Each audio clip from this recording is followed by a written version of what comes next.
pag-aaralan po natin ngayon itong ang second Peter po ay sinulat ng pangalawang letter po ito ni Peter. Yung una pong letter niya is ang tinutukoy niya doon is yung mga pinagdadaanan ng mga Kristiyano na kanya sinusulatan. Ini-encourage niya dahil may trend of violence doon sa 1 Peter. Dito po sa 2 Peter, makaka-relate po tayo dito ngayon kasi dito po sa 2 Peter, nire-remind po ni Peter ang mga sinusulatan niya about false teaching na meron po kasing atake sa loob ng simbahan na may mga false teachers sa loob mismo ng simbahan na minimisinterpret nila yung mga salita sa Bible na kino-quote nila in the wrong way yung mga salita sa Bible at it's driven by their evil desires. Pag binasa niyo po yung buong 2 Peter, yun po yung focus ni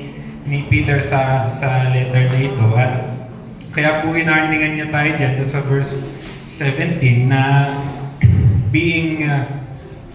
seeing you know these things before, beware, and to not be led away with the error of the wicked. So yun po yung warning ni Peter. The reason kung bakit po sinabi ko na timely ito sa atin dahil mainit po ang talakayan sa social media ngayon dahil alam niyo naman yung mga issues dito sa sex bomb. Yan, di ba? Mainit yung issue. Hindi po lugar ang simbahan para sa chismisan. Sa labas po natin mamaya pag-usapan. Pero mahalaga po na naunawaan natin kung ano yung tinuturo ng Biblia sa panahon na ganito, na nagbabatuhan ng Bible verse.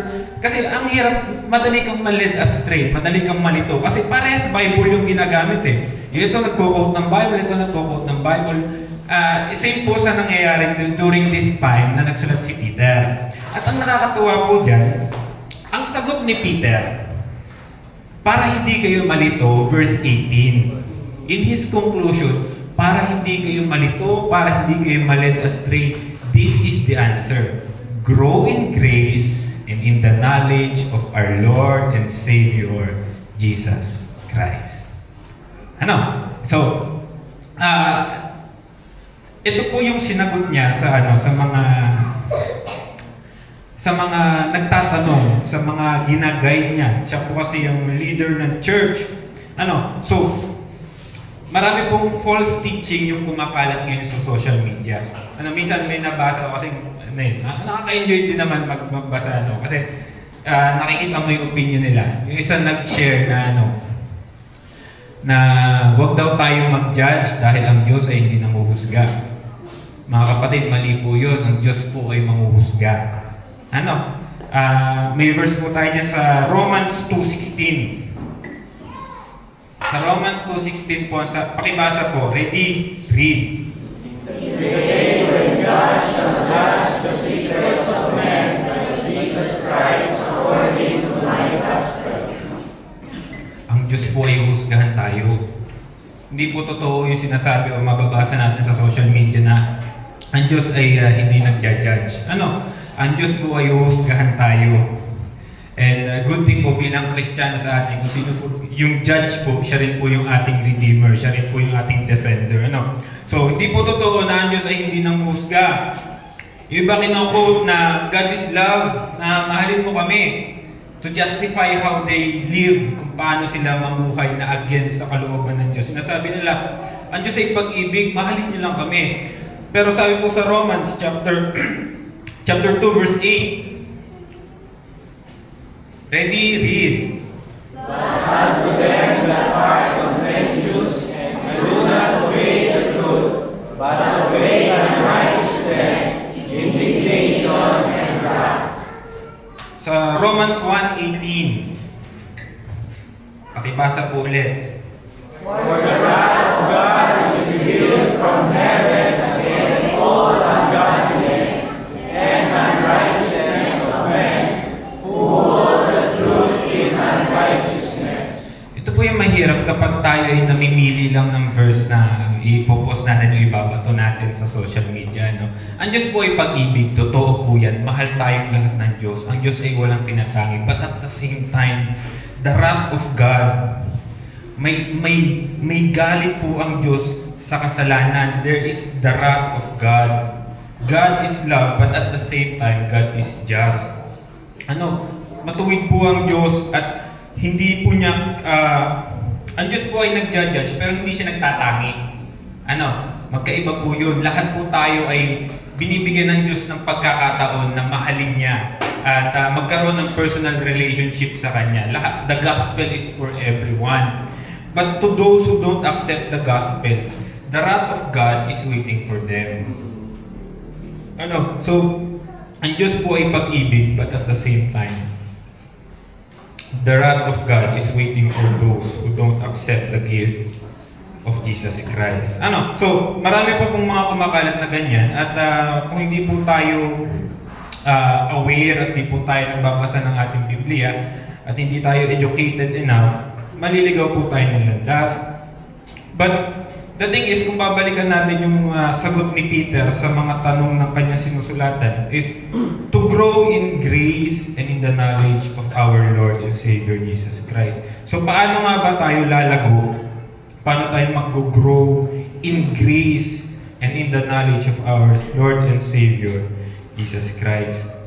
So tatandaan niyo po, bilang tao, bilang mga Kristiyano, we are called na magkaroon ng discernment. And in other words, we are called to judge. Diba? May kinukod po lagi na Bible verse sa Matthew chapter 7, verse 1 to 4. Pagkalabas nga yan. Basahin po natin ito, Matthew chapter 7, verse 1 to 4. Ready? Read.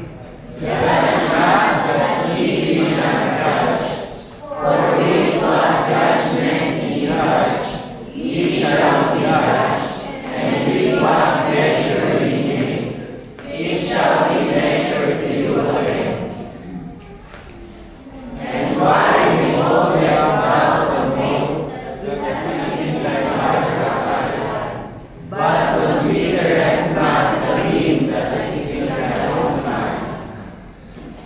Or how little say thy brother, let me pull out the mote out of thy eye, and behold, the beam is in Madalas po natin itong makokode na sinasabi nila yung verse 1 lang, na judge not. And that's it, yun ang sinasabi nila, na para bang wala kang, hindi ka dapat manghuhusga.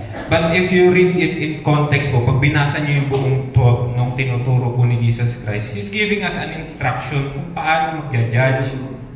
Kung ano yung unang dapat gawin.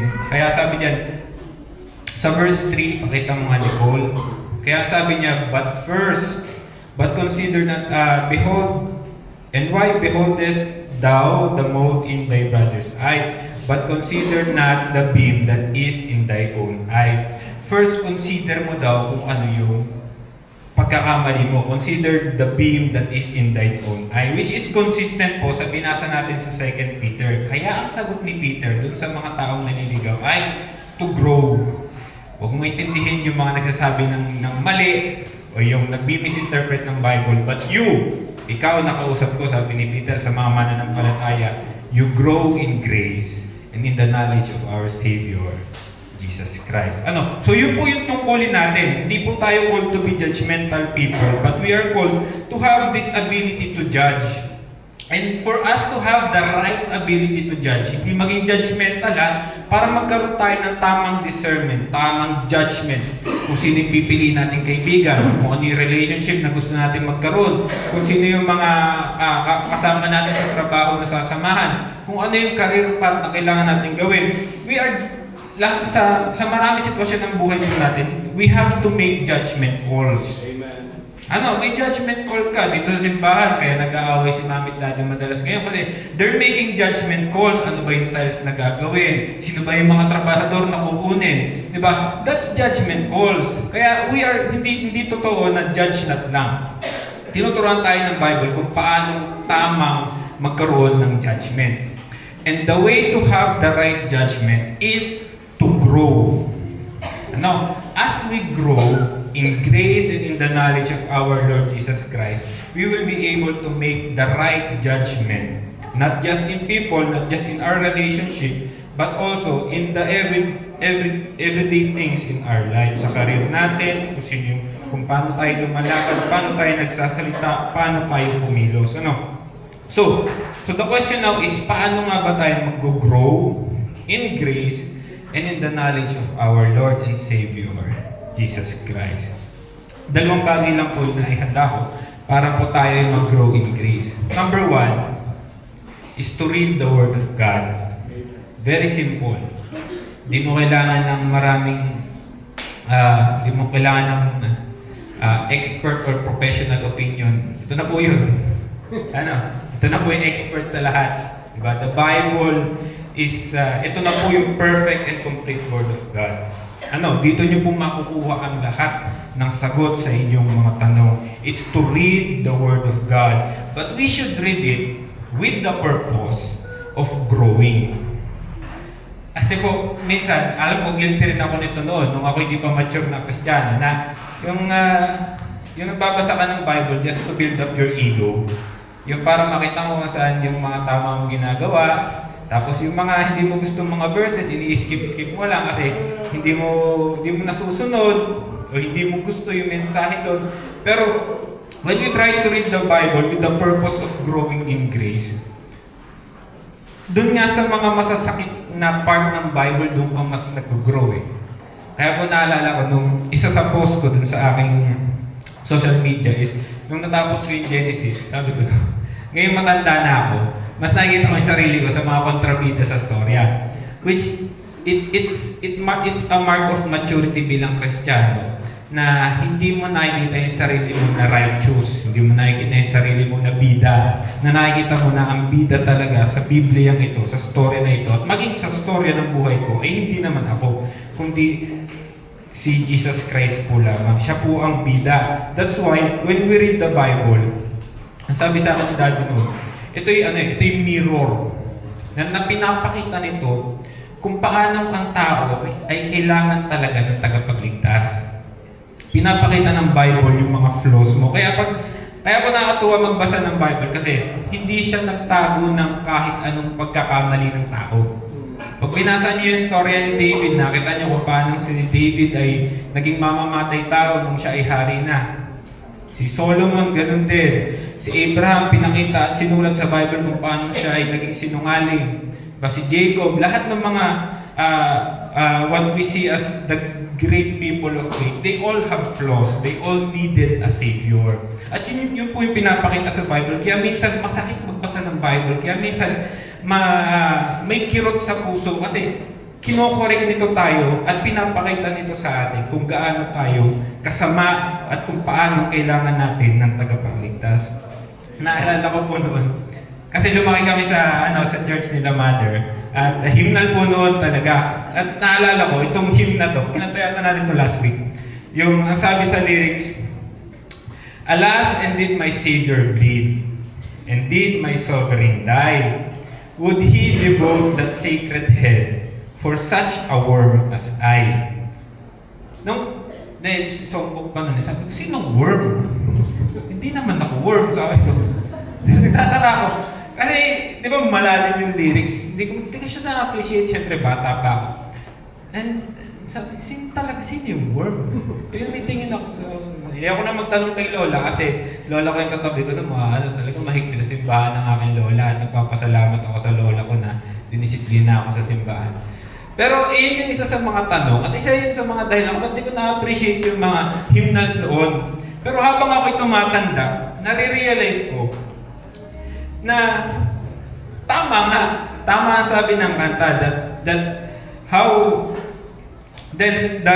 would He devote that sacred head for such a worm as I. Nakikita ko yung sarili ko na hindi karapat-dapat. Nakikita ko yung sarili ko that hindi nga less than worm nga ako kasi yung worm wala namang ginawang masama, di ba? Inosente lang yun na gagapang-gapang dyan sa gilid eh. Pero tayo, bilang mga tao, tayo makasalanan, tayo ay we are not innocent. Habang tayo ay nagmamature, nakikita natin, at habang tayo ay nagbabasa ng Biblia, pinapakita nito sa atin na tayo ay mababa, na humble dapat tayo sa harapan ng Diyos. So yun po yung purpose ng pagbabasa ng Bible. It's to see yourself at mapakita ng Bible yung need at yung pangailangan mo kay Jesus Christ. It should always lead you to Jesus Christ. Kaya po sana sa pagbabasa natin ng Bible, it's not just to inflate our ego. Hindi lang para meron tayong may post. Hindi lang din to find encouragement. Bagamat makakakita ka talaga ng encouragement sa Bible. It's not just to read stories. The Bible is about Jesus.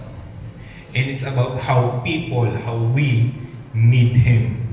Yun po ang mensahe ng Bible. So, sana po, pag nagbabasa tayo ng Bible, we should always come to this realization that we need Jesus Christ. Kaya po, every story in the Bible, they all have this silhouette. Laging may parallel sa story ni Jesus Christ. Every story in the Bible, if you look hard enough, makikita mo nandun si Jesus Christ. And the Bible is such a beautiful thing dahil talaga siya, they all conclude in Jesus Christ. Si Jesus Christ po ang sagot sa problema ng tao. That's why when we read the Word of God, we grow in grace. That's what it means po when you grow in grace. Bumababa yung tingin mo sa sarili mo at tumataas yung tingin mo sa Diyos. Amen. That's how you grow in grace. Hindi po yan magkaiba. Lagi po yan magkasabay. Kasi the more mong tinataasan yung tingin mo sa sarili mo, magugulat ka, the more na nagiging maliit yung tingin mo sa Diyos. Pero the more that you're being humbled by God, the more na nakikita mo yung sarili mo sa mga kontrabida sa storya, the more mo nakikita yung flaws at yung mga pagkakamali mo sa buhay, the more na bumababa yung tingin mo sa sarili mo, the more na nagiging amazing yung ginawa ni Jesus Christ sa krus ng Kalbaryo. The more you see yourself as a worm, the greater the cross is to you. Diba? So, mas nagiging kamangha-mangha at that's what it means to grow in grace. So, mas lumalago tayo sa grace kapag nakikita natin kung sino po talaga tayo. And aside from growing in grace, Peter said that we should also grow in the knowledge of our Lord and Savior Jesus Christ. May knowledge po dito, sa Nicole? Sa 2 Peter 3:18. Yung knowledge po dito is not just about knowing God. It's about this personal intimacy. It's about intimacy with God. It's about, hindi po, ang pagiging Kristiyano po at ang pagiging mature po bilang isang Kristiyano ay hindi po nababase sa dami ng alam mong Bible verse. Sa dami ng alam mong salita ni Jesus Christ. Bagamat maganda po yun, hindi ko po sinasabing masama po yun, pero hindi po yun ang basihan. The knowledge of our Lord and Savior Jesus Christ. Ito po yung kung gaano kalalim yung relasyon mo at yung pagkakakilala mo sa iyong Diyos at tagapagligtas. It's not just about learning about the teaching of Jesus Christ. It's about having this deep and personal relationship with God. Kaya po, ang pangalawang bagay po na dapat nating gawin para mag-grow in the way that Peter said is not just to read the Bible, is to live out the Bible. Yung binabasa po natin is, it's not just theoretical. Hindi lang po theoretical knowledge itong pinag-aaralan natin sa simbahan, but it's also practical. Ito po yung ina-apply natin sa buhay natin. Ito po yung nililive out po natin. Kaya po sabi sa Colossians 3:23, may ibasa po, ready read?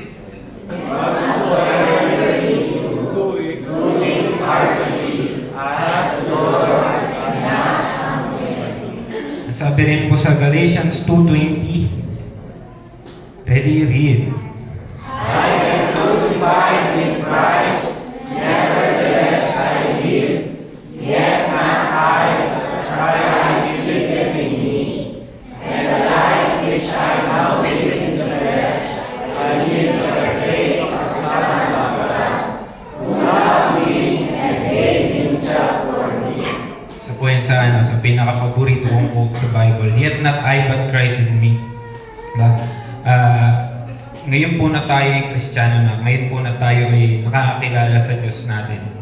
It's no longer we, it's no longer us who live, pero we live by the Word of God. That's why minsan may gagawin ka, may judgment call ka na hindi maiintindihan ng iba, na mamimisinterpret ka ng tao, na marahil mababash ka sa social media, marahil matatakwil ka ng iba sa iyong mga kaibigan, marahil pagtatawanan ka ng iba sa mga kakilala mo.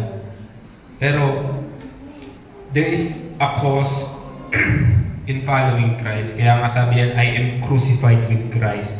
Kasama ako sa pagdurusa ng Diyos. Ba? Dahil when you live for Christ, you also follow His word. And the teaching of Jesus Christ is not always famous. Hindi naman laging ayon sa mundo itong madalas nga sa turo ng Biblia at ang turo ni Jesus Christ ay salungat sa uso, salungat sa kultura ng mundo ito. That's why sometimes when we make judgment calls, naki-question tayo ng mundo, naki-question tayo ng mga tao sa paligid natin. No? And with that in mind, with the growth of grace and with the growth of the knowledge of Jesus Christ, now we can go back to Matthew chapter 7, verse 1 and 2.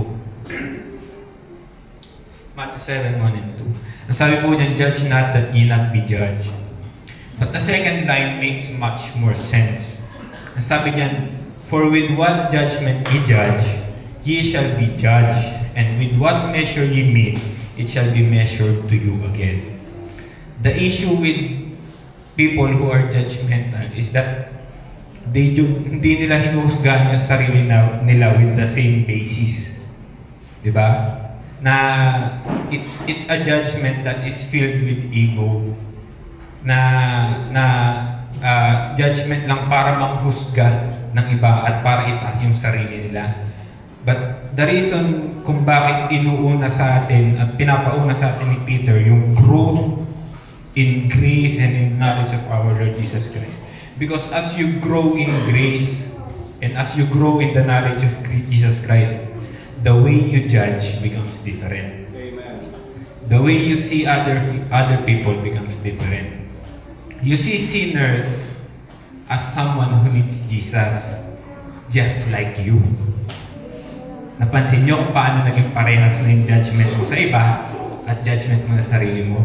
Nakikita mo yung tao makasalanan not as dirty rags, but someone who needs Christ, just like me.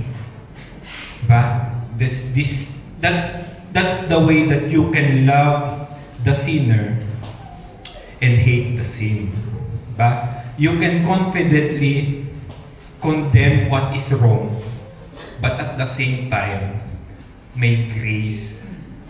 Because you are now standing, not just someone who is trying to be righteous or someone who's trying to have the higher moral authority. Hindi ka nagpapaka-holier than thou, but you condemn and you share the gospel. You tell people what is wrong in the basis na you need Jesus like how I need Jesus. That we all need Jesus Christ. And that's why ang sabi ng Bible, sabi ni Jesus Christ, tanggalin mo muna yung troso sa iyong mata. Diba? And it's only by the grace of Jesus Christ na makikita natin ang tao for who they truly is. That's why Jesus Christ loved the sinners. Minahal tayo ng Diyos. And that's what we are also called to do. Diba? Mabilis tayong mag-judge eh. Diba? Mabilis tayong pumili ng sides kung sino tama, sino mali, sino kakampihan, Pero minsan it comes out of ego. Na feeling natin ito yung tama kasi ito yung feeling ko ay tama, ito yung kaparehas ko ng ginagawa, ito yung kaparehas ko ng kalagayan. But hindi ganun yung judgment na dapat meron tayo. It's always should be rooted in the truth of Jesus Christ. And the truth is we are all sinners. And we all need Jesus Christ. And ganun dapat yung tingin natin sa iba. No matter who they are, no matter what they do, it should always be what's right is right, what's wrong is wrong. And you and I, we all need a Savior. And that's the good news, that we have a Savior, and His name is Jesus Christ. Kaya po sana, sa magulong mundong ito at sa magulong social media na ating kinalalabasan, let's not be too busy judging others. Let's be busy growing in grace and in the knowledge of our Lord Jesus Christ. At magugulat ka na lang, as you grow in grace, nag-iiba yung tingin mo sa mga bagay-bagay. Nag-iiba yung mga judgment call mo. Nag-iiba yung perspective mo. Mas nagiging tama at mas nagiging ayon sa kalooban ng Diyos. Tayo po'y tatayo.